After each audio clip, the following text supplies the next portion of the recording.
In this video, we will be demonstrating electron capture in a nuclear chemistry simulation.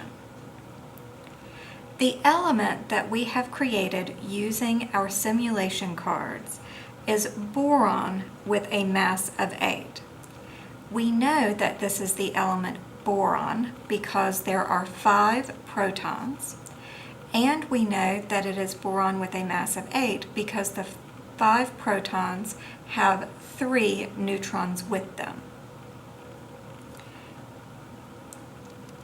The way that we write boron with a mass of 8 is the number 8 on top, the symbol for boron, and then the number 5 on the bottom. During electron capture, a proton absorbs an electron, and then the proton becomes a neutron.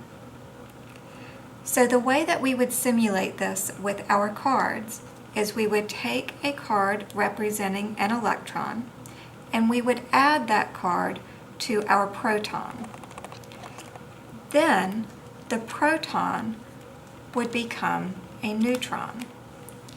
When we say that the electron is captured, what we really mean, or the way that we would write it in a formula, is we would say boron with a mass of 8 is added to an electron. The symbol for our electron is 0e negative 1. Then we can look at the new element that has been created. An element that has 1, 2, 3, 4 protons is beryllium. And when beryllium has 1, 2, 3, 4 neutrons, it is a beryllium with a mass of 8.